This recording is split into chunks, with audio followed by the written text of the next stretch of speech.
Imagínate que el botón para gestionar una crisis diplomática internacional, así, de altísimo nivel, está físicamente integrado al interruptor que resuelve un cobro indebido de 400 pesos en la factura de celular de alguien.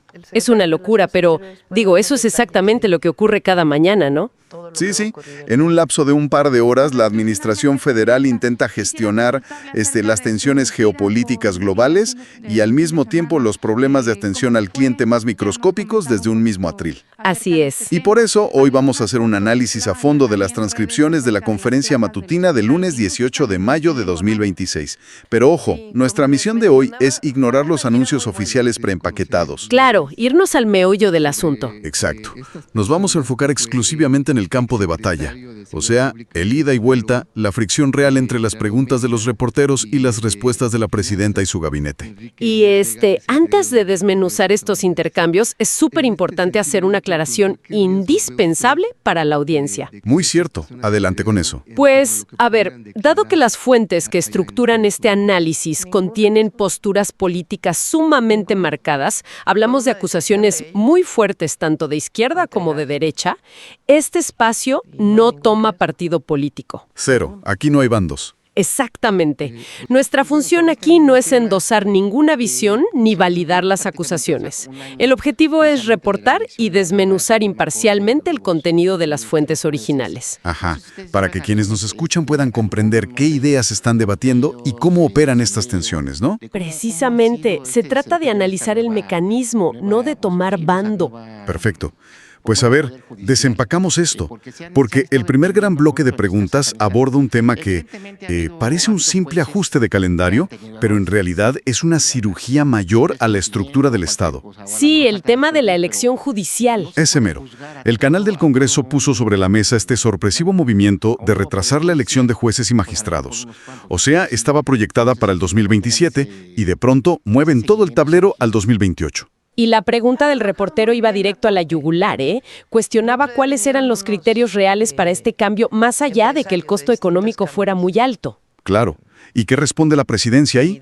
Pues la respuesta de la presidencia, apoyada casi de inmediato por la consejera jurídica, revela que el gobierno se asomó al abismo de un colapso operativo tremendo. Por el año 2027. Exacto. Es que el 2027 no es una simple elección intermedia, ¿no? Ese año coinciden elecciones para 17 gubernaturas, congresos locales y, cientos de alcaldías. Claro, es muchísimo.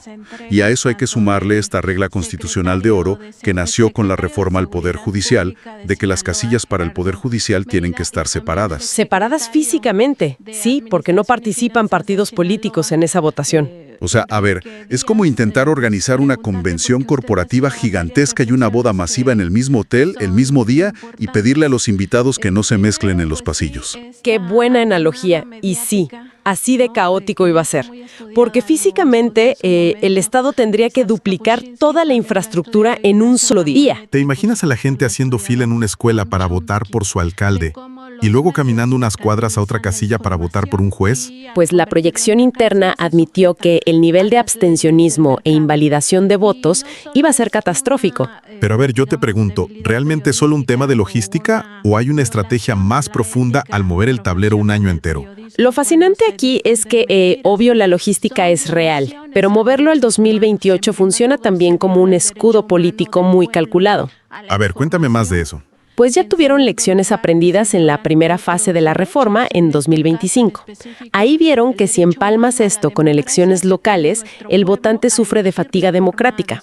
Claro, te hartas de tantas boletas. Exacto.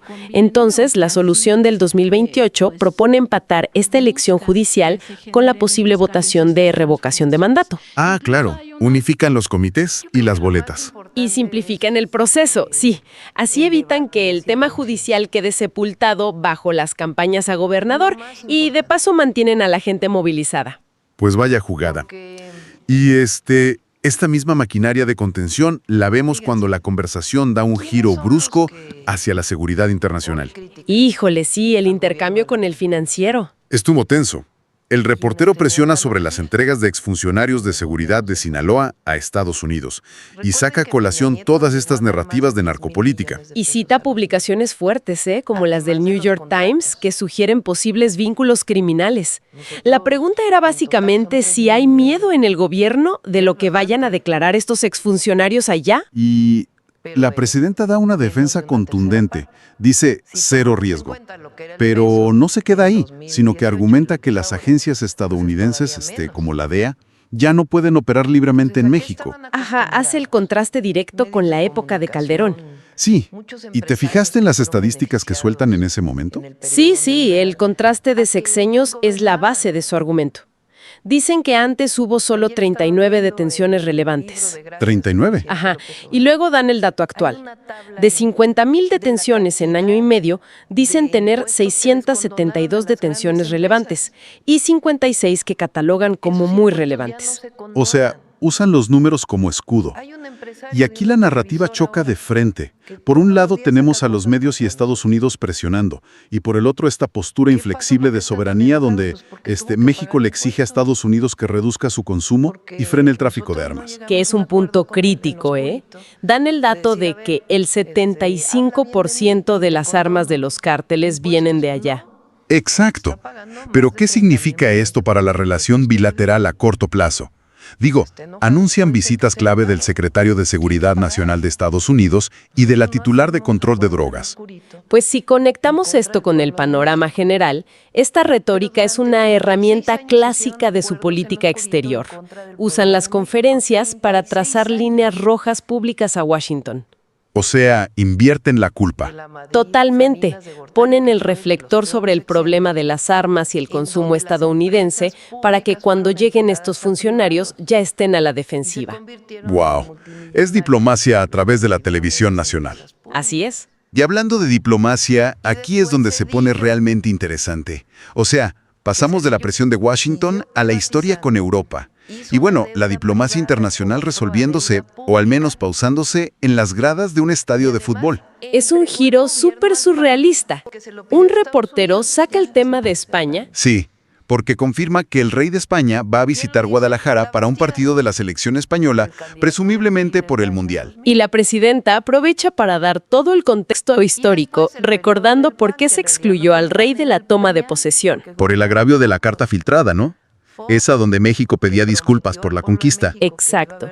Pero ahora la presidenta habla de un nuevo momento. Nuevo momento. Sí, dice que tras las exposiciones culturales de México, España y un reconocimiento de ciertos abusos históricos por parte de funcionarios españoles, pues las tensiones se han suavizado. Aunque aclara que ella no va a asistir a los partidos. No irá al estadio con el rey, pero sí recibirá a otros jefes de Estado en Palacio Nacional, como el presidente de Sudáfrica. Claro, no cede del todo. Pero, ver cómo un mega evento deportivo como el Mundial pausa un conflicto histórico de este tamaño es increíble. Y pasa mucho en relaciones internacionales. Estos eventos fuerzan a las naciones a encontrar un pragmatismo diplomático. Le permite al gobierno mantener su postura ideológica, del humanismo mexicano y el indigenismo, sin tener que aislarse del mundo. Es como una tregua deportiva. Pero bueno, toda esta alta política choca con la pared cuando entramos a la recta final de las preguntas, ¿verdad? Uy, sí, la parte de apagar incendios domésticos. Es fascinante. Pasamos del rey de España a la amenaza de la CNT. El magisterio amaga con hacer una huelga el 1 de junio y bloquear los partidos del Mundial. Y la respuesta del gobierno es inmediata. Dicen que habrá diálogo con Segov y la SEP, pero que se va a garantizar el desarrollo del Mundial sí o sí. Apagan ese fuego y luego saltan a quejas de pensionados de Pemex sobre recortes en sus cheques. Ahí la aclaración gubernamental es súper específica, Explican que la ley dicta que nadie puede ganar más de la mitad del salario presidencial. Pero dicen que si hay errores, o sea, cheques quincenales de más de 70,000 pesos mal calculados, se van a revisar. Imagínate el nivel de microgestión. Es que a eso voy. O sea, rematan con el procurador de Profeco rindiendo cuentas sobre un cobro ilegal de Telcel por un servicio falso de inteligencia artificial. Ajá, un cobro que afectó a más de 135 millones de usuarios. 53.5 millones de pesos, que dicen que ya están devolviendo y analizando una multa.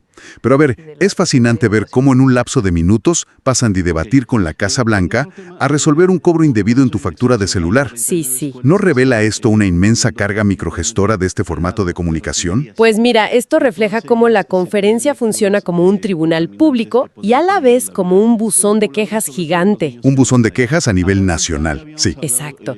El gobierno busca proyectar que ningún detalle, por más pequeño que sea, se les escapa del radar. Es una forma de legitimar su cercanía con las bases ciudadanas. Pues vaya recorrido el que hicimos hoy. Recapitulemos rápido. Pasamos desde reprogramar el sistema de justicia completo para el 2028 Y marcarle límites a Washington con el tema de las armas. hasta negociar una tregua futbolera con el rey de España y supervisar las facturas de teléfonos celulares. Definitivamente, esta sesión de preguntas y respuestas es un barómetro en tiempo real de las tensiones de gobernar. Y a mí me deja pensando en algo que me gustaría plantearle a la audiencia como reflexión final. A ver, ponlo sobre la mesa. Hemos visto cómo toda la atención pública se canaliza hacia la persona en el atril, que asume el rol de solucionadora universal. Ajá. La pregunta que queda en el aire para quienes analizan el poder es, ¿qué sucede con las instituciones tradicionales cuando todo el peso de las quejas, desde geopolítica hasta un recibo de Pemex, se procesa cada mañana frente a las cámaras? Uf, tremenda pregunta. ¿Fortalece esto al Estado o crea una dependencia absoluta hacia una sola figura? Es para pensarlo. Nos dejas con una gran tarea mental, pues agradecemos muchísimo a la audiencia por acompañarnos en este profundo análisis. Los invitamos a seguir cuestionando su entorno, a no quedarse con la primera versión de las cosas y a seguir escarbando en la información. Nos escuchamos en el próximo análisis a fondo.